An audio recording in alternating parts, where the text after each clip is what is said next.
Hello my dear students, in this video we are going to start the second lesson of our history. Historiography, Indian tradition. In the last lesson, that means the first lesson of our textbook, we studied about the historiography, the introduction and the European countries और European scholars वगैरह उनके बारे में हमने last lesson में देखे. Now in this lesson we are going to study the Indian tradition of historiography. We learned about the Western tradition of historiography in the last lesson. In this lesson, we will know about the tradition of Indian historiography. Historiography in ancient period. In the ancient period, in India, memories of great deeds of ancestors and mythological lore, also memories of social transitions were preserved with the help of oral recitals. Oral recitals, recital means poem, stories. Recitals, ज़्यादातर ये reciting word हम poem के लिए use करते हैं. तो India में ancient period का जो हिस्ट्री है, लोगों के बारे में जो यादें हैं, जो मेमोरीज है, मिथोलॉजिकल लॉर मीन्स मिथोलॉजी से रिलेटेड जो नॉलेज है, लॉर मीन्स नॉलेज, ये सभी एक जनरेशन से दूसरे जनरेशन में ट्रांसिशन यानी ट्रांसफ़र करते आया, आगे लेकर आया गया. कौन से ज़रिए? ओरल वे से, ओरल रेसिटल से, मीन्स गाना पोएम, इसके ज़रिए एक जन के मुंह से दूसरे जन सुनकर, ऐसा सुनकर ओरली ट्रांसफ़र किया गया है. The inscriptions on the Harappan seals and other artifacts confirm that Indians had mastered the art of writing as early as the 3rd millennium BCE or perhaps before that. However, the Harappan script is not yet successfully deciphered. तो inscription को पहले भी मैंने बताया, पहले lesson जब बताया, कोई भी पत्थर में या ऐसा कोई हार्ड सरफेस में कुछ नोकीले या कुछ शार्प ऑब्जेक्ट से उसको खोद कर जब कुछ लिखा जाता है तो उसे इंस्क्रिप्शन कहते हैं, जैसे स्टोन इंस्क्रिप्शंस वगैरह है. तो हारप्पन सील में हारप्पा का जो सिविलाइजेशन के जो चीज़ें हैं, धरती के अंदर से जब एस्कैवेशन किए थे, आर्कियोलॉजिकल एस्कैवेशन किए, तभी निकाला गया हुआ जो इंस्क्रिप्शन है, वो इंस्क्रिप्शन मतलब सील के ऊपर बनाया गया हुआ इंस्क्रिप्शन से ये पता चलता है कि इंडियंस को काफ़ी पहले से, बहुत पहले से, 3rd मिलीनियम BCE यानी before common era, 3rd millennium BCE के पहले से शायद इंडियंस क्या जानते थे? लिखना जानते थे. They knew the art of writing. लेकिन हैरप्पन स्क्रिप्ट में जो लिखा हुआ है, कुछ तो लिखा है इतना पता है, लेकिन वो राइटिंग्स को, वो स्क्रिप्ट को अभी तक प्रॉपरली डिसिफर नहीं किया गया हुआ, यानी कि क्या लिखा है वो अभी तक किसी को इतना क्लियरली नहीं पता है. इसका मतलब है वो लेटर्स को अभी तक डिकोड नहीं किया हुआ है, कौन से लैंग्वेज है या क्या वो वर्ड्स का मतलब क्या है, ये सब इतना अभी तक क्लियर नहीं हुआ है. बहुत सारे स्टडीज़ चालू है, हिस्टोरियंस अपना कोशिश पूरी लगा रहे हैं, लेकिन कुछ और ज़माने का कुछ अक्षर जिसका कोई आइडिया ही किसी को अभी तक क्लियरली नहीं मिला है. The earliest non-written documents of historical nature found in India are in the form of inscriptions. They are dated to the 3rd century BCE, that is Emperor Ashok Maurya's times. His edicts are inscribed on natural rocks and stone pillars. तो एकदम starting का जो document है historical nature का, जो India का है, वो सभी इसी तरह इंस्क्रिप्शन में है, कभी स्टोन में तो कभी कोई मेटल सरफेस में वगैरह इंस्क्राइब किया हुआ है. तो ऐसा जो एकदम पुराना जो इंस्क्रिप्शन है, दे डेटेड 3rd century BCE, करीब करीब एम्परर अशोका मौर्य इंडिया में जो ज़माने में रहते थे उस ज़माने का डेटेड है. ये कैसा समझ में आता है कि इतना पुराना है? क्योंकि साइंटिफिकली प्रूफ करते हैं, कार्बन डेटिंग वगैरह मेथड यूज़ करके उसको साइंटिफिकली एनालिसिस करके कितने साल पुराना है ये इंस्क्रिप्शंस ये फाइंड आउट कर सकते हैं. और ज़्यादातर उनके ज़माने के यानी अशोका एम्परर अशोका का टाइम का जो इंस्क्रिप्शन है नेचुरल रॉक में है और स्टोन पिलर जो बनाया गया हुआ स्टोन के पिलर्स में उसके ऊपर भी इंस्क्रिप्शंस किए हुए हैं. From the 1st century CE, inscriptions begin to occur in coins, metal images and sculptures and also on copper plates. 1st century CE, Common Era.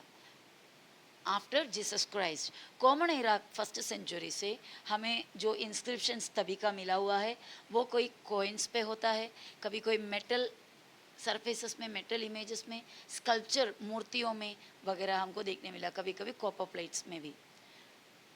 इसका मतलब है स्टोन या नेचुरल रॉक का वगैरह जो उसके ऊपर का इंस्क्रिप्शन को स्लोली इम्प्रूव कर करके ये सभी सरफेस में होने लगा. They provide important historical information. इनमें से हमें बहुत ही इम्पोर्टेंट हिस्टोरिकल नॉलेज मिलता है. We get to know about the dates of various Kings.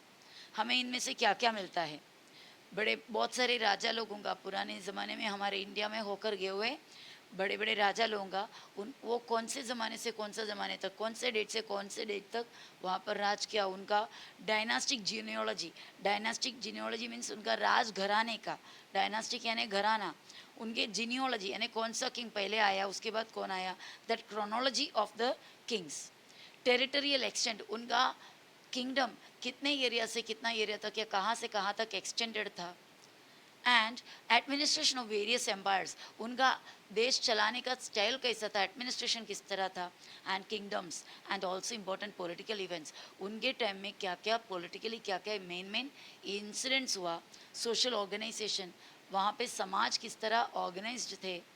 Climate के बारे में, उस टाइम का क्लाइमेट, फमाइन मीन्स जब पानी वगैरह नहीं मिलता है या खाने पीने को कम पड़ता है, बारिश नहीं होता तो पूरे अकाल पड़ जाता है, तो वो कभी कभी हुआ etcetera of the respective times.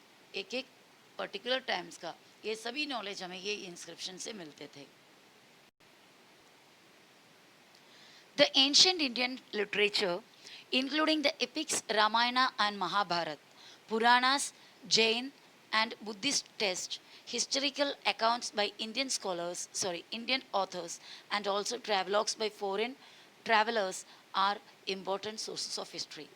तो बहुत सारे important sources of history हमें मिले हैं, जैसे पुराना लिटरेचर है, जैसे कि हमारा 2 एपिक है, रामायण और महाभारत, और पुराना बुक्स है पुराणास, जैन और बुद्धिस्ट बुक्स, और historical accounts by Indian authors यानी इंडियन ऑथर लोगों ने, इंडियन राइटर्स ने लिखे हुए हिस्टोरिकल अकाउंट्स, और इवन फॉरेन ट्रैवलर्स आकर इंडिया में आके अलग अलग एरिया के बारे में, अलग अलग कल्चर के बारे में जो लिखा हुआ ट्रैवलॉग बुक्स, ये सभी हमारा आज का मॉडर्न हिस्टोरियोग्राफी में बहुत बड़े बड़े सोर्सेस ऑफ हिस्ट्री हैं.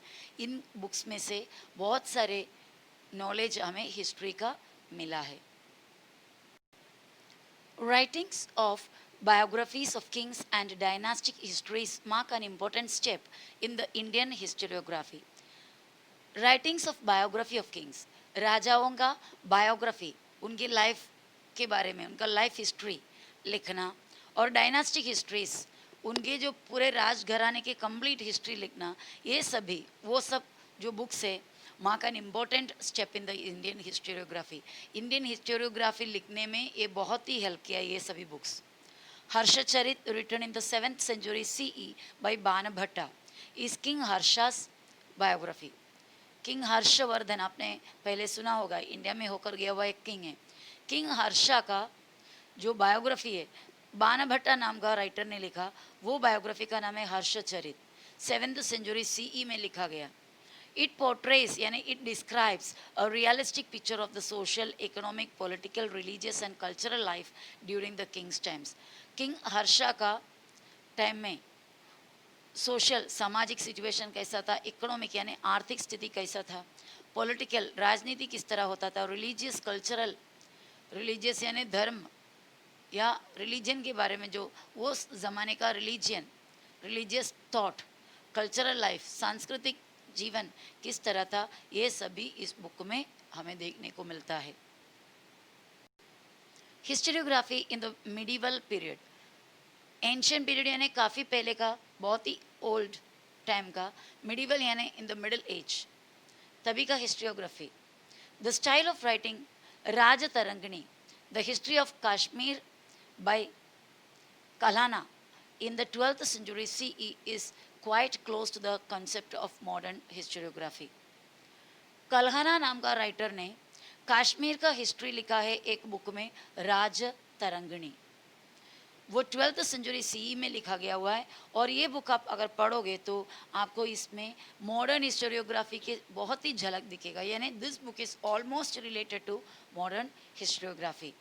Kalana himself says that he wrote this text after critically examining various sources like inscriptions, coins, remains of ancient monuments, dynastic records and local traditions. Kalana खुद ये डिस्क्राइब कर रहा है, बता रहा है कि उन्होंने ये बुक बहुत ही सोच समझकर, बहुत ही ज़्यादा एग्जामिनिंग करने के बाद, स्टोन इंस्क्रिप्शंस या अवेलेबल ऑल इंस्क्रिप्शन को स्टडी करने के बाद, कोइंस का स्टडी करने के बाद और एंशंट मॉन्यूमेंट्स के, यानी मॉन्यूमेंट मतलब याद के लिए, किसी के याद के लिए बनाए हुए चीज़ों को मॉन्यूमेंट कहते हैं. जैसे ताजमहल एक मॉन्यूमेंट है. ओके, तो ऐसा बहुत सारे मॉन्यूमेंट्स को स्टडी करने के बाद और इवन डायनास्टिक रिकॉर्ड यानी राजाओं का, घरानों, राजघराने का पूरे पीढ़ियों का पूरा रिकॉर्ड चेक करने के बाद, सब लोकल ट्रेडिशन को स्टडी करने के बाद उन्होंने ये बुक लिखा है. ऐसा जो राइटर है कल्हना, उनका खुद का कहना है. That means it the way of writing, ये जो लिखने का जो स्टाइल है वो ऑलमोस्ट अभी के स्टाइल से जुड़ता है. In the medieval India, the historians in the courts of Muslim rulers were influenced by Arabic and Persian historiography. India के medieval टाइम में जो मुस्लिम रूलर्स के, क्योंकि एक टाइम था medieval पीरियड में इंडिया का ऑलमोस्ट पार्ट मुग़ल राजा लोगों का या फिर मुस्लिम राजा लोगों के कंट्रोल में थे. तो उनके कोर्ट में, उनके दरबार में कुछ राइटर्स, कुछ हिस्टोरियंस थे, उनको अरबिक और पर्शियन हिस्टोरियोग्राफी से इन्फ्लुएंस था. यानी उनको जो उनका ज़्यादातर इंटरेस्ट अरबिक और पर्शियन हिस्टोरियोग्राफी में रहा. Among them Ziauddin Barani holds an important place. ऐसे हिस्टोरियन में से एक मेन है Ziauddin Barani. In Tarikh Firoz Shahi, a book written by him, he has stated the purpose of historiography. उन्होंने लिखा हुआ एक बुक है तारीख़ फिरोज शाही. इस बुक में उन्होंने हिस्टोरियोग्राफी का पर्पस क्या है, किस लिए हिस्ट्री लिखना चाहिए, उसके बारे में डिस्क्राइब किया हुआ है.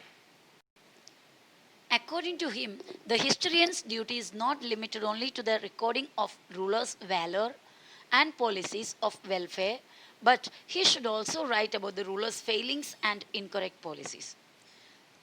तो इनका सोच, बरानी का सोच थोड़ा और अलग था. उनके हिसाब से एक हिस्टोरियन का ड्यूटी होता, सिर्फ इतना नहीं होता कि एक रूलर का, किंग का वैलर यानी उनके हिम्मत, उनके बड़े बड़े उन्होंने किया हुआ कारनामे या फिर उनके अच्छे अच्छे पॉलिसीज़, उन्होंने देश के लिए क्या किया, मतलब अपने एरिया के लिए क्या किया, इतना ही सिर्फ लिखना नहीं होता. But he should also right about the rulers Fehling's and incorrect policies. उसको राजा का कमियां क्या है, किस मामले में वो फेल हो गया, उनका क्या क्या गलत पॉलिसी था, यानी एक रूलर का अच्छाई के बारे में लिखने के साथ साथ उनसे जो हो गया वो मिस्टेक, उनका जो इनकरेक्ट पॉलिसी, ये भी लिखना चाहिए. नथिंग शुड बी हिडन, कोई भी चीज़ छुपाया नहीं जाना चाहिए. बरानी further says that the historian should also take into consideration the impact of the teachings of wise, the learned and the saints on the cultural life of people. तो उनका ये भी कहना था कि सिर्फ किंग्स के बारे में क्यों, एक सोसाइटी का इम्प्रूवमेंट के लिए जो वाइज पीपल ने जो टीचिंग्स दिए, जो स्कॉलर्स ने जो टीचिंग्स दिए, जो संत लोगों ने जो कल्चरल लाइफ लोगों का इम्प्रूव किया, उनके भी बारे में लिखना चाहिए, उनका भी नॉलेज देना चाहिए, उनका भी कंसिडर करना चाहिए. Thus, Barani expanded the scope of historiography. इस तरह जो हिस्टोरियोग्राफी कुछ सीमित लिमिट या कुछ लिमिटेशन में थे, वो लिमिटेशन को उन्होंने ओपन कर दिया या हिस्टोरियोग्राफी का स्कोप को और एक्सपैंड कर दिया, बढ़ा दिया. For the historians in the Mughal courts, praising the emperors and exhibition of loyalty became more important. Actually Mughal court में, मुग़ल राजा लोगों के दरबार में जो हिस्टोरियंस होते थे, उनका एक ही एक मकसद था या एक ही मेन बात को ज़्यादा इम्पोर्टेंस देते थे कि एम्परर्स को, राजाओं को तारीफ़ करना, सम्राट का तारीफ़ करो, उनके लिए लॉयल्टी ज़्यादा दिखाओ, यानी ईमानदारी दिखाओ, और राजाओं का प्रीति का पात्र बन जाओ या खुशी का पात्र बन जाओ, वही एक उनका इंटेंशन था. The custom of adding suitable poetic chords and beautiful pictures was also introduced. राजा होंगे या उनके घरानों के बारे में ब्यूटीफुल पोएम्स बनाना या अच्छे अच्छे कॉर्ड्स बनाना और राजाओं को खुश करना, that was introduced in that time. ज़्यादातर हिस्टोरियन के ज़्यादातर ऑथर्स का यही काम हुआ करता था वो टाइम पे. Babur, the founder of Mughal empire, wrote an autobiography entitled Tuzuki Baburi. Babur जो मुगल एम्परर था, जो इंडिया में मुगल एम्पायर स्टार्ट किए, the first emperor of Mughal period in India, India का पहला मुगल एम्परर बाबर, उन्होंने अपना ऑटोबायोग्राफी लिखा. Autobiography means if a person writes his own story, then it is an autobiography. अपना ही कहानी खुद लिखना, आत्मकथा. तो उन्होंने लिखा हुआ अपना आत्मकथा का हेडिंग है, नाम है Tuzuki Baburi. It contains the descriptions of battles fought by him. और ये बुक में तुजुकी बाबरी में बाबर ने क्या लिखा है, आप खुद लड़े हुए बैटल्स, लड़ाई के बारे में, वॉर के बारे में. Babur also recorded his minute observations of various regions and cities travelled by him, including the local economy, customs and the flora. और उन्होंने ये बुक में ये भी लिखा है कि उन्होंने जो जो एरिया को विजिट किया इंडिया के अंदर का, वो एरिया का हर एक सिटी का, हर एक रीजन का माइन्यूट ऑब्जर्वेशन, बारीकी से ऑब्जर्वेशन करके, इवन उधर का लोकल इकोनॉमी और कस्टम, लोगों का रीति रिवाज, फ्लोरा यानी अलग अलग एरिया में जो प्लांट्स पाया जाता है, झाड़ पाया जाता है, उसी के बारे में सब इस बुक में उन्होंने इंक्लूड किया है. Abul Fazl's Akbarnama is very important from the view point of critical historiography. Critical historiography के नज़रिए से देखा जाएगा तो अबुल फाजल का अकबरनामा नाम का जो बुक है बहुत ही इम्पॉर्टेंट है. His method of collecting authentic, what do mean bye authentic, जिस पर टोटली डिपेंड कर सकता है, ट्रू, भरोसे लायक, ट्रू हिस्टोरिकल डॉक्यूमेंट्स. उन्होंने पहले ये बुक लिखने के लिए क्या किया है, ऑथेंटिक हिस्टोरिकल डॉक्यूमेंट कलेक्ट किया, यानी जो हिस्टोरिकल डॉक्यूमेंट है जिस पर पूरा भरोसा कर सकते हैं, उस ऐसा हिस्टोरिकल डॉक्यूमेंट के मदद से इन्होंने ये बुक लिखा. And their scrutiny and collecting all this authentic historical books, ये लेने के बाद, कलेक्ट करने के बाद, he studied completely, he examined it completely. Scrutiny यानी critical study करना, critical examination is looked upon as devoid of bias and hence realistic. It was devoid of bias, devoid of means रहित, यानी कोई पक्षपात नहीं, bias means पक्षपात, कोई partiality नहीं, कोई भी मैटर को ज़्यादा इम्पोर्टेंस दिए बिना पूरे स्टडीज़ करके उन्होंने ये बुक बनाया. That's why this book is realistic. ये बुक ओरिजिनल है या रियलिस्टिक है, इसमें कुछ मिलावट या कोई भी चीज़ का तरफदारी, कोई व्यक्ति का तरफदारी इसमें नहीं किया हुआ है. बखार is an important type of historical documents of medieval times. बखार नाम का जो राइटिंग्स है वो मिडिवल टाइम का कुछ special kind of historical documents है. It contains eulogies. What do mean by eulogy? Eulogy means कोई हीरो या कोई व्यक्ति का चले जाने, मतलब pass away, after he pass away, या दुनिया से चले जाने के बाद उनके बारे में जो तारीफ़ करके जो लिखा जाता है, या उनके बारे में नॉर्मली तारीफ़ कर कर जो लिखा जाता है, वो बुक को कहते हैं. ये लिखते हैं वो व्यक्ति के गुजर जाने के बाद, वो जब इस धरती में थे, जिंदा थे, उन्होंने क्या क्या अच्छा काम किया, उस बारे में, उनके डेथ के बारे में लिखने वाले ऐसा जो बुक्स होते हैं उसे यूओलॉजी कहते हैं. तो eulogies of heroes and stories of historical events, battles, लड़ाई के बारे में books, lifes of great man, और बड़े बड़े महान लोगों का ज़िंदगी के बारे में, उनके लाइफ के बारे में जो लिखता है उसे ऐसा एक स्पेशल काइंड ऑफ राइटिंग है bakhar. Marathi bakhars are of different various types. Sabhasad bakhar was written by Krishnaji Anand Sabhasad during the reign of Chhatrapati Rajaram Maharaj. It is an important bakhar for getting information about the rule of Chhatrapati Shivaji Maharaj. तो मराठी में भी बहुत सारे अलग अलग kind of बखर से लिखा गया है, उसमें से एक है सभासद बखर. ये कृष्णाजी आनंद सभासद नाम का राइटर ने लिखा. कभी छत्रपति राजाराम महाराज के रेन, REIGN, रेन मीन्स उनका रूलिंग टाइम पे।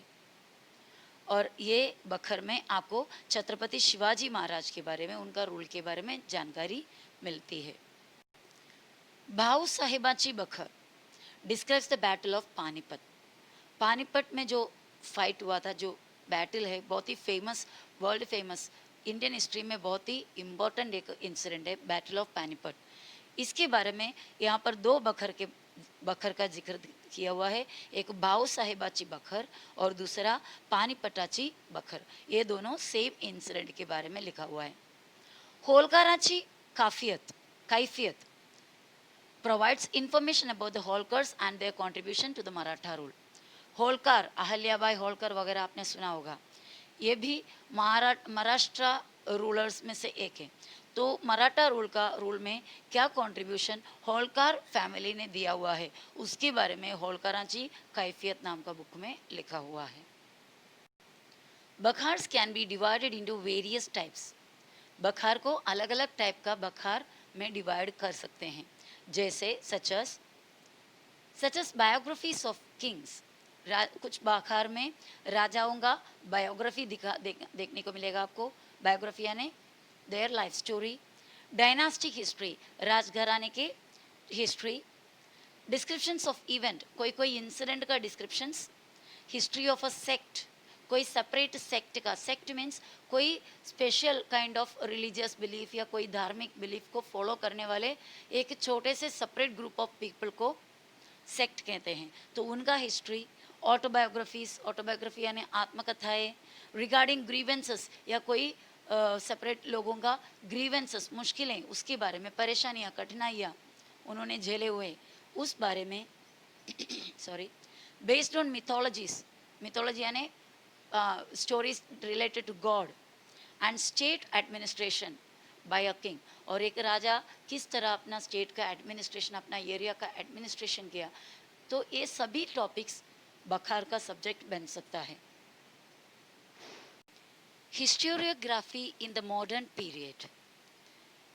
In the 20th century, the Indian archaeological exploration and research started under the British rule.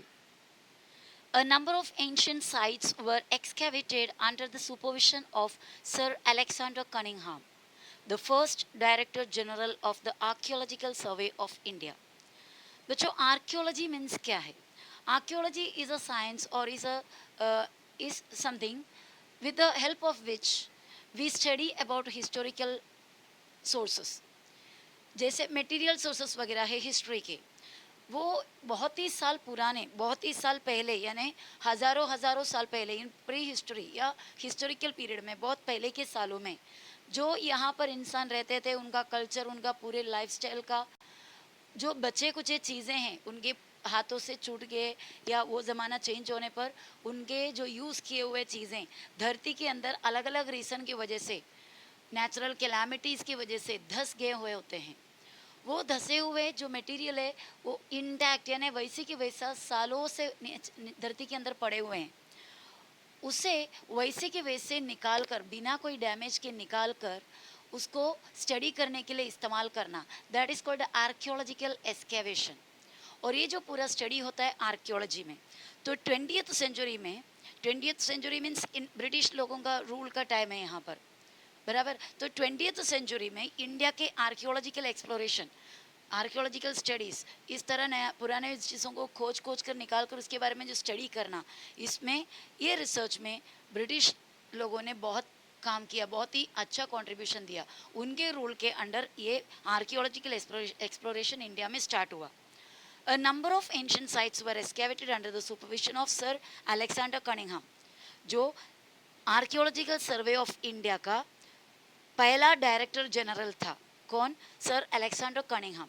उनके लीडरशिप में, उनके सुपरविजन में यहाँ पर बहुत सारे पुराने एंशिएंट साइट्स को आर्कियोलॉजिकल एक्सकेवेशन किया या एक्सकेवेट किया, खोद कर अच्छे बहुत सारे डिवाइसेस होते हैं उसको करने के लिए, वो डिवाइसेस की मदद से आर्कियोलॉजिकल एक्सकेवेशन स्टार्ट किए। He chose mainly the sites mentioned in the Buddhist text for this purpose. उन्होंने चोज किया यानी सेलेक्ट किया वो सभी जगह जो बुद्धिस्ट टेक्स्ट में, text means books, Buddhist books में जिसके बारे में जिक्र किए थे, मेंशन किए थे, वो सभी जगह उन्होंने अपना आर्कियोलॉजिकल एक्सकेवेशन के लिए या सर्वे के लिए सेलेक्ट किए. Harappan civilisation was discovered during the tenure of sir John Marshall. और इस तरह बहुत सारे और भी लीडरशिप में आर्कियोलॉजिकल एक्सकेवेशन करते रहे और सर जॉन मार्शल के लीडरशिप में हैरपन सिविलाइजेशन डिस्कवर किया गया, जिसके बारे में आप 6th स्टैंडर्ड से स्टडी किए हुए हैं. Because of this discovery, the antiquity of Indian history could be traced to 3rd millennium BCE or even earlier. और ये सभी डिस्कवरी की वजह से एंटिक्विटी यानी एंशंट पास्ट, बहुत ही पुराना ज़माने के बारे में, इंडिया के बहुत बहुत पहले के ज़माने के बारे में, इवन 3rd मिलेनियम से भी, और बीसी यानी before common era, 3rd millennium BCE से या फिर उससे भी पहले का इंडियन हिस्ट्री को स्टडी करने में ये हेल्प किया. यहाँ पर अलेक्जेंडर कनिंघम और जॉन मार्शल, ये दोनों आर्कियोलॉजिकल एक्सकेवेशन करने वाले या फिर director general of archaeological survey of India, उनका फोटो यहाँ पर दिया हुआ है. Many British officials in India wrote about Indian history. Their writings display means show strong influence of the colonial policies of British. और बहुत सारे और भी ब्रिटिश ऑफिशियल इंडिया का हिस्ट्री लिखा. लेकिन देखो, ब्रिटिशर्स लिखते हैं तो इंडिया के बारे में तो ज़रूर उन लोग अपने अपने नज़रियों से उसको लिखेंगे. तो वो पूरे राइटिंग्स में कॉलोनी, यहाँ पर ब्रिटिश कॉलोनी बनाया, कॉलोनियलिज्म किया, बराबर, हमारे पूरे देशवासियों को उनके कब्जे में रखकर या उनके रूल के अंडर रखकर उन्होंने हमारे ऊपर राज किया. तो उन्होंने लिखा हुआ हर एक हिस्टोरियोग्राफी में ये कॉलोनियलिज्म का झलक हमें देखने को मिलता है. 3 volumes of the history of British India written by James Mill were published in 1817. 1817 में जेम्स मिल के ज़रिए लिखा हुआ एक बुक है, उसका 3 वॉल्यूम्स यानी एक बड़ा बुक, उसको 3 हिस्से में लिखा गया है, वो पब्लिश हुई 1857 में, जिसका नाम है the history of British India. This was the first book on Indian history written by a British historian. ये पहला बुक है जो एक एक ब्रिटिश व्यक्ति, ब्रिटिश हिस्टोरियन ने इंडिया का हिस्ट्री जो लिखा है. It clearly reflects an absence of objective perspective and prejudice about various aspects of Indian culture. और ये जो है उसमें क्लियरली हमें दिखाई देता है, रिफ्लेक्स एन एब्सेंस, एक कमी, एक ना मौजूदगी ऑफ ऑब्जेक्टिव, यानी क्या मकसद से लिखा वो नहीं दिखाई दे रहा है. द प्रॉपर पर्सपेक्टिव, नया आउटलुक, प्रॉपरली आउटलुक नहीं है, एक व्यू नहीं है, नज़रिया नहीं है. और किस बारे में? About the Indian culture. जैसा उन्हें लगा वैसा उन्होंने लिखा. After all it is written by an outsider, means a foreigner. The history of India written by Mount Stuart Elphinstone, governor of Bombay, now it is Mumbai, was published in 1841. उसके बाद जो बॉम्बे, तभी बॉम्बे नाम था हमारा मुंबई का, बॉम्बे का गवर्नर 1841 में, जिनका नाम है माउंट स्टुअर्ट एल्फिंस्टन, उन्होंने एक बुक लिखा हिस्ट्री ऑफ इंडिया के बारे में, that is the history of India, the name of the book. The period of Maratha Empire is very important in the Indian history. Grand Duff's name stands out among the British officers who wrote about Maratha history. पूरे all over India का history में Maratha empire, Shivaji Maharaj से और उनसे उनके आगे जो Maratha empire के राजा लोग, उनका टाइम, उनका रूल, एडमिनिस्ट्रेशन, ये सब इंडियन हिस्ट्री का बहुत ज़्यादा अहमियत, बहुत ही इम्पोर्टेंट एक पार्ट है. ग्रैंड डफ नाम का एक ब्रिटिश ऑफिसर, जिन्होंने किसका बारे में लिखा? मराठा हिस्ट्री के बारे में. He wrote the book entitled a history of Marathas. उन्होंने जो बुक लिखा उसका नाम है, एंटाइटल्ड मीन्स उसका टाइटल है, उसका हेडिंग है अ history of Marathas. This book is published in 3 volumes. ये बुक 3 वॉल्यूम में सेपरेट 3 पार्ट्स में पब्लिश किया. Grandduff's writing also shows the British inclination of condemning Indian culture and history. Grandduff का भी राइटिंग में, उनका भी ये बुक में ये झलक दिखाई देता है, the British inclination, British tendency to condemn Condemn means to say something opposite, to say something against, to say something bad about Indian culture and history. They were also not accepting Indian history and culture. उन लोग भी Indian history और culture के बारे में इन्होंने भी कुछ कंडेम करने जैसा, कुछ क्रिटिसाइज करने जैसा, बुराई बताने जैसे ही इन्होंने भी लिखा है. Similar tendency is witnessed in Colonel. It's Colonel. Colonel. Don't read it Colonel. It is Colonel. Colonel Todd's writing about Rajasthan's history. इसी तरह एक टेंडेंसी आपको देखने को मिलेगा कर्नल टॉड ने लिखा हुआ बुक में जो राजस्थान की हिस्ट्री के बारे में है. The 2 volumes written by William Wilson Hunter on Indian history show a somewhat impartial treatment of the subject. लेकिन वो जगह में विलियम विल्सन हंटर नाम का एक राइटर ने इंडियन हिस्ट्री लिखा जो थोड़ा बहुत समवॉट यानी थोड़ा बहुत इम्पार्शियल है, यानी कोई पार्शियलिटी, थोड़ा बहुत पार्शियलिटी कम है, वैसा ट्रीटमेंट इंडिया के साथ किया है.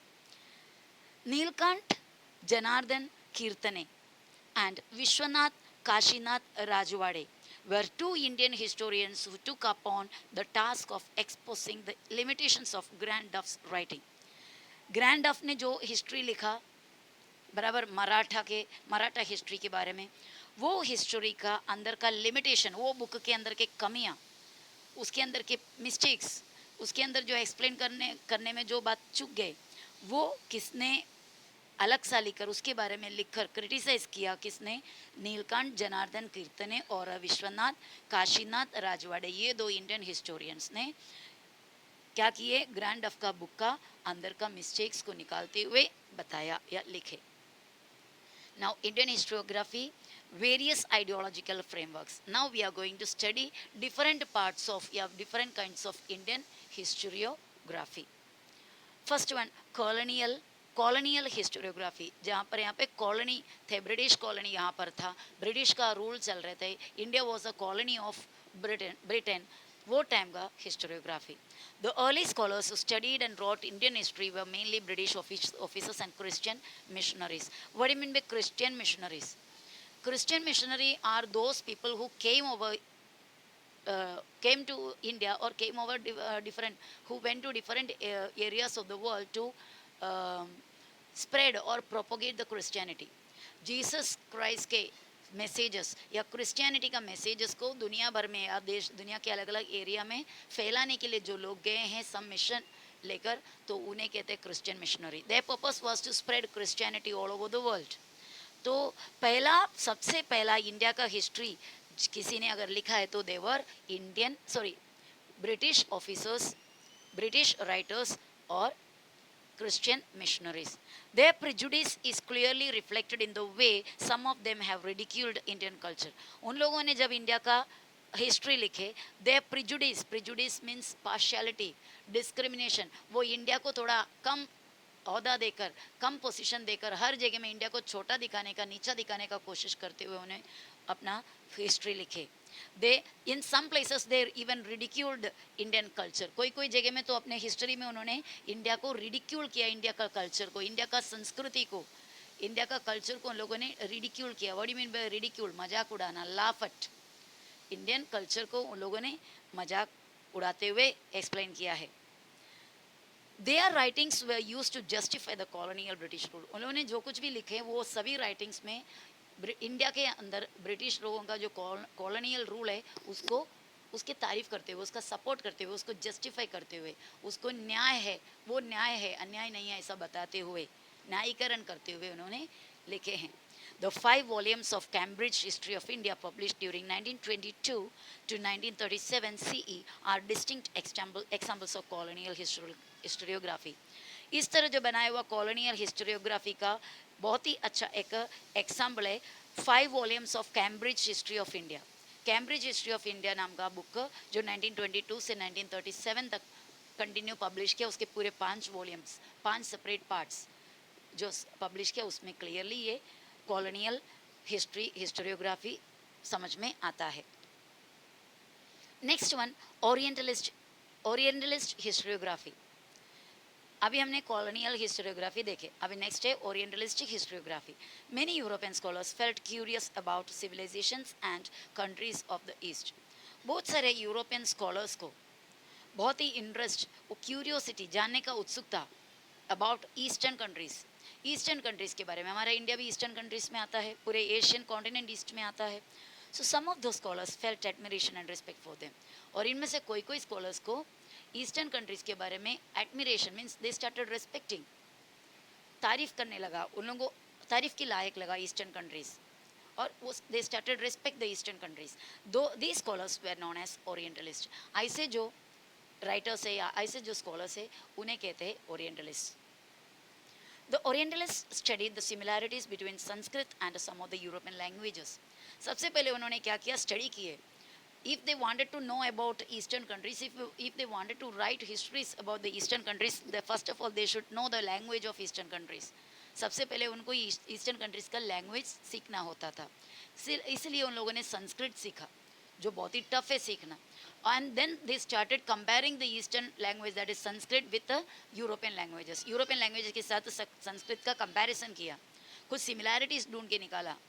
दे फोकस्ड मोर ऑन वैदिक ट्रेडिशन एंड संस्कृत लिटरेचर। उन लोगों ने ज़्यादा वैदिक ट्रेडिशन में वेदास, इंडिया के यहाँ के वेदास, संस्कृत के लिटरेचर के बारे में ज़्यादा फोकस करने लगा उसको। Their studies resulted into formulating the notion means idea of an ancient language that could be the mother of all Indo-European languages. तो इनका ये जो स्टडीज़ का नतीजा क्या हुआ, their studies resulted that Sanskrit is the mother of so many Indo-European languages. Sanskrit में से ही बाकी सभी इंडो यूरोपियन लैंग्वेजेस बने हैं, ऐसा नतीजे में पहुंचा। That means one of the oldest language is Sanskrit. In 1784, Sir William Jones founded Asiatic Society in Kolkata. Before it was Calcutta, now it is Kolkata. It opened the doors for research in ancient Indian literature and history. तो sir William Jones ने 1784 में एक Asiatic society नाम का एक organisation start किया कोलकाता में, जिनके मदद से इंडिया के एंशंट लिटरेचर के बारे में, एंशंट हिस्ट्री के बारे में स्टडी करना या रिसर्च करना बहुत ही आसान हो गया लोगों के लिए। Among the orientalist scholars Friedrich Max Muller deserves a special mention. ये जितने भी ओरिएंटलिस्ट राइटर्स थे या हिस्टोरियंस थे, उनमें से फ्रेडरिक मैक्स मुलर को ज़्यादा स्पेशल स्थान देना चाहिए। मीन्स उनका काम बाकी लोगों से काफ़ी बेटर था। In his opinion Sanskrit was the most ancient language of the Indo European languages. उनके ओपिनियन में, उनके राय, उनके सजेशन में संस्कृत है दुनिया का इंडियन यूरोपियन लैंग्वेजेस में से सबसे पुराना language. He was deeply interested in Sanskrit literature. उनको संस्कृत लिटरेचर में बहुत ही लगाव था या इंटरेस्ट था। He first translated the Sanskrit text of Hitopadesha. उन्होंने सबसे पहले क्या किया, संस्कृत, देखो संस्कृत का एक बुक अगर ट्रांसलेट करना है तो that person should have deep knowledge in that subject, in that language. कोई भी बुक ट्रांसलेट करना इतना आसान नहीं होता है, वो लैंग्वेज का पूरा डीप नॉलेज हुए बिना नहीं हो सकता। तो इन्होंने, मैक्स मुलर ने संस्कृत का एक टेक्स्ट, एक बुक है हितोपदेश, उन्होंने वो ट्रांसलेट किया। He was the editor of 50 volumes of the Sacred Books of east. He also compiled Rigveda, which has been published in 6 volumes. देखो इन्होंने क्या किया, बड़े बड़े काम किए हैं। 50 वॉल्यूम्स उन्होंने बुक एडिट किया। कौन से बुक का? The Sacred Books of the East. और उन्होंने ही compiled means collected knowledge from Rigveda. Rigveda का अलग अलग एरिया में से ऋग्वेदा पूरा पढ़कर उसके अंदर से मेन पार्ट को कलेक्ट करके ही पब्लिश्ड इन 6 वॉल्यूम्स। ऋग्वेदा हमारा इंडिया का बहुत ही एक 4 वेदा से हमारा सबसे बेस्ट वेदा काउंट करते हैं उसको। 4 वेदा से होता है ऋग्वेदा, यजुर्वेदा, सामवेदा और Atharvaveda. He translated Rigveda in German. Rigveda को जर्मन लैंग्वेज में ट्रांसलेट किया। लेटली एडवर्ड सेड, नाम है Edward Said, a scholar who has re-evaluated the Orientalistic writings, has thrown light on imperialistic interest of Orientalist scholars. फिर बाद में कुछ टाइम के बाद दूसरा एक राइटर आया, एक स्कॉलर आया, एडवर्ड सेड। उन्होंने ये पूरे ओरिएंटलिस्टिक राइटिंग्स जितने भी थे, ओरिएंटलिस्ट लोगों के जितने भी हिस्टोरिकल राइटिंग्स था, वो पूरा को इवेल्युएट किया, री इवेल्युएट यानी फिर से उसके बारे में स्टडी किया और ये नतीजे पे पहुंचा कि इनको भी, ये ओरिएंटलिस्ट स्कॉलर्स को भी कहीं ना कहीं इम्पेरियलिस्टिक इंटरेस्ट है। इम्पेरियलिस्टिक इंटरेस्ट का मतलब है कोई एरिया को अपना कब्जे में रखकर, अपना एम्पायर बनाकर उसके ऊपर रूल करते हुए उधर का क्या बोलते हैं सभी फ़ायदा उठाना। तो इनका भी राइटिंग्स के पीछे इनका मकसद ऐसा था, ऐसा झलक दिखता है इस तरह। किसने लास्ट में कहा? एडवर्ड सेड ने। नेक्स्ट हिस्टोरियोग्राफी है nationalistic historiography. The writings of Indian historians who were trained in the British educational system show an inclination to restore the pride in the ancient glory of India and the self-esteem of the Indian readers. देखो यहाँ पर बहुत सारे लोग, हमारे देश के लोग भी, ब्रिटिश लोग यहाँ पर आने के बाद उन लोगों ने यहाँ पे स्कूल कॉलेजेस वगैरह स्टार्ट करने के बाद हमारे यहाँ के लोगों को भी एजुकेशन मिलने का चांस मिला। वो चांस का फ़ायदा उठाते हुए हायर एजुकेशन के लिए उनके एरिया में, उनके देश में जाकर भी हमारे यहाँ के काफ़ी लोग एजुकेशन कंप्लीट किए और इनके ही साथ रहकर, इनके ही कॉलेज में पढ़कर जब आगे आगे स्टडीज़ करने के बाद इंडिया के भी कुछ लोग, कुछ स्कॉलर्स को ऐसा फील हुआ कि we should study, we should write about the Indian history. तो अपना देश का प्राइड यानी अभिमान, उसको इज्जत, उसे आगे बढ़ाना है और सेल्फ एस्टीम, हमारे सेल्फ एस्टीम बोलेगा तो सेल्फ रिस्पेक्ट हमारा जो है, इज्जत जो है, उसे बनाए रखना है। हमें भी अपना हिस्ट्री खुद लिखना होना चाहिए, ऐसा सोचने लगे। सो the writings of the Indian historians who were trained in the British educational system. तो ये जो इंडियन historians है, इनको भी किधर से ट्रेनिंग मिला? ब्रिटिश एजुकेशनल सिस्टम से ही ट्रेनिंग मिला। तो इनको, इनके अंदर एक टेंडेंसी हुआ कि वी शुड रिस्टोर द, मतलब वापस लाना चाहिए इंडिया को खोया हुआ इज्जत, खोया हुआ प्राइड रिटर्न लाना चाहिए। Their writings are known as nationalistic historiography. तो उन्होंने हिस्टोरियोग्राफी लिखा, that historiography is nationalistic historiography which is written by so many Indian historians. Nationalistic writings in Maharashtra were inspired by Vishnu Shastri Chiplungar. Maharashtra में जो nationalistic writing को आगे बढ़ाने वाले या प्रेरणा देने वाले व्यक्ति का नाम है Vishnu Shastri चिपलुंगर. He criticized the prejudiced history of ancient India written by the British officer. इन्होंने सबसे पहले ही क्रिटिसाइज, गलत है करके साबित किया है, गलत है करके डिक्लेयर किया जो ब्रिटिश लोगों ने इससे पहले इंडियन हिस्ट्री लिखे थे, वो भी रिडिक्यूल्ड तरीके से या फिर क्या बोलेंगे प्रेजुडिस्ड तरीके से, यानी पार्शियलिटी के तरीके से, पार्शियलिटी दिखाते हुए जो लिखा, that kind of writing is not correct. ऐसा विष्णु शास्त्री चिपलुंगर ब्रिटिश ऑफिसर्स का हाथों लिखा हुआ हिस्ट्री को क्रिटिसाइज किया।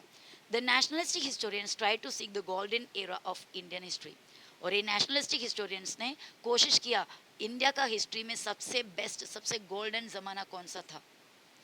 They are at times blamed for ignoring the critical analysis of historical truth. कभी कभी तो इनके ऊपर ब्लेम भी हुआ कि दे आर इग्नोरिंग, उन लोग नज़रअंदाज कर रहे हैं, छोड़ दे रहा है, ध्यान नहीं दे रहा है the critical analysis of the historical truth. History का सच्चाई, जो हिस्ट्री में अलग अलग बातों में कोई जो सच्चाई है उस पर ध्यान नहीं दे रहा है, ऐसा इनके ऊपर ब्लेम भी कई बार हो गया। महादेव गोविंद रनडे, रामकृष्ण गोपाल भंडारकर, विनायक दामोदर सावरकर, राजेंद्र लाल मिश्रा, रमेश चंद्र मुजुमदार, काशी प्रसाद जायसवाल, राधा कुमुद मुखर्जी, भगवान लाल इंद्राजी, Vasudev Vishnu Mirashi and Anand Sadashiv Altekar are the names of some renowned scholars among the nationalistic historians. हमारे इंडियन हिस्टोरियंस, नेशनलिस्टिक हिस्टोरियंस में से कुछ लोगों का नाम यहाँ पर दिया हुआ है जो अभी मैंने रीड किया। Rajwade is well known for his writings in Marathi on varied subjects like history, linguistics, etymology, grammar, etc. तो अभी जो लिस्ट हमने देखा उसमें एक है राजवाड़े। राजवाड़े जी, उनका जो राइटिंग्स है वो मराठी में लिखे थे, उसमें इंडिया का हिस्ट्री के बारे में, मतलब डिफरेंट काइंड्स ऑफ सब्जेक्ट्स में उन्होंने लिखा। एक हिस्ट्री, दूसरा linguistics, linguistic means study about the language, and then etymology, etymology means the origin of the words, कोई भी वर्ड कहाँ से बना, उसका सबसे पहला शुरुआत कैसे, वो मीनिंग उसको कैसा आया, that is the study of etymology, the study of language और the study of words, the study of the origin of words, उसको बोलते हैं इटिमोलॉजी एंड ग्रामर। ये सब उनका टॉपिक्स था। He was of the firm opinion that we should write our own history. उनका बहुत ही पक्का इरादा था, या उनका एकदम फिक्स, एकदम अटल सोच था या ओपिनियन था, राय था कि इंडिया है तो इंडिया का हिस्ट्री लिख रहा है तो it should be written by Indian historians, not by the foreign historians. He compiled and edited 22 volumes of Marathyanchya Itihasachi साधने। इन्होंने 22 वॉल्यूम बनाए, 22 बुक्स, एक ही हेडिंग में 22 पार्ट में एक बुक बनाया जिसका नाम है मराठ्यांच्या इतिहासाची साधने। इनका फोटो यहाँ पर दिया हुआ है आपको, ये लेफ्ट साइड में जो दिखाई दे रहा है, ये इनका नाम है Rajwade, VK. Rajwade. He wrote very scholarly prefaces to each of the 22 volumes. Preface होता है बड़े बड़े बुक्स, कोई भी बुक को पब्लिश करो स्टार्टिंग में उसमें प्रीफेस होता है, अंदर का कंटेंट के बारे में एक शॉर्ट समरी। तो इन्होंने ये सभी पूरे 22 वॉल्यूम्स को इतना अच्छा स्कॉलरली, बहुत ही दिमाग चलाकर उन्होंने प्रीफेस लिखे हैं। ही स्टेटेड, उन्होंने ऐसा कहा या उन्होंने ऐसा लिखा, history is the all inclusive image of past societies. History यानी गुजरे हुए समाज के सभी इंक्लूसिव, यानी सभी फील्ड का सब कुछ, अच्छा बुरा एवरीथिंग, वैसा उसका पूरे इमेज है। It does not include only the stories of political images, उसमें सिर्फ और सिर्फ पॉलिटिकल इमेज नहीं आता, या कॉन्स्पिरसी बोलेगा तो कुछ ऐसा प्लान करो किसी के लिए, साजिश रचना बोलते हैं हम हिंदी में, कॉन्स्पिरसी करना मतलब यानी कोई किसी का कुछ बुरा करने के लिए जो प्लान करना, तो हिस्ट्री में सिर्फ उतना ही नहीं होता। And wars for seizing power means capturing power, अधिकार छीनने के लिए लड़ाई, सिर्फ उतना ही नहीं होता history means it is about everything. He insisted that history should be written only using authentic documentary source, और उन्होंने ये कहा कि ये इंसिस्ट किया, ये सजेशन किया कि हिस्ट्री हमेशा ऑथेंटिक सोर्स के डिपेंड में ही कर सकते हैं। We should rely only on the authentic source. Authentic source मतलब जो सोर्स ट्रू है, पूरे सही मायने में सही है, वही सोर्स का मदद से ही हिस्ट्री लिख सकते हैं। The nationalistic historiography helped in the triggering of independence movement of the Indian people against the British. ये नेशनलिस्टिक हिस्टोरियोग्राफी का शुरुआत की वजह से या ये पब्लिश होने की वजह से इंडियन लोगों के अंदर इंडिपेंडेंस के लिए जो लड़ाई है, इंडिपेंडेंस मूवमेंट, उसके लिए जो लगाव ज़्यादा होने लगा। तो ये नेशनलिस्टिक हिस्टोरियोग्राफी एक हद तक इंडियन फ्रीडम स्ट्रगल को, इंडिया का आज़ादी का लड़ाई को आगे बढ़ाने में मदद किया। In this aspect the book The Indian War of Independence 1857 written by Vinayak Damodar Savarkar is of great importance। ये आप आउटलुक में, इस नज़रिए में आप देखोगे तो इंडियन वॉर ऑफ इंडिपेंडेंस नाम का जो बुक है, बुक का पूरा नाम है the Indian war of independence 1857। ये बुक को लिखा है विनायक दामोदर सावरकर। देखो इसी की साइड में उनका फोटो भी दिया हुआ है। ये बहुत ही ग्रेटली इम्पोर्टेंट एक बुक है। The nationalistic historiography provided a momentum to the writing of regional histories too. Momentum means force, speed. ये nationalistic historiography ने रीजनल हिस्ट्री को, राइटिंग रीजनल हिस्ट्री यानी पार्ट एक सेपरेट एरिया का हिस्ट्री लिखना, इसको भी एक फोर्स दिया या इसको भी आगे बढ़ाया। As a result that attention of historians was drawn to the geographic conditions and history of south Indian region. तो इस वजह से नेशनलिस्टिक हिस्टोरियोग्राफी के वजह से आगे धीरे धीरे जाकर हिस्टोरियन लोगों का ध्यान पहले साउथ साइड में, इंडिया के साउथ साइड में नहीं जा रहे थे, लेकिन अभी धीरे धीरे सदर्न हिस्ट्री के बारे में भी, साउथ इंडियन हिस्ट्री के बारे में भी स्लोली ध्यान स्प्रेड होने लगा। तो बच्चों ये वीडियो में मैं यहाँ पर स्टॉप कर रही हूँ। हमारा हाफ लेसन बाकी है। Will do that next part of the lesson in the next video. Bye.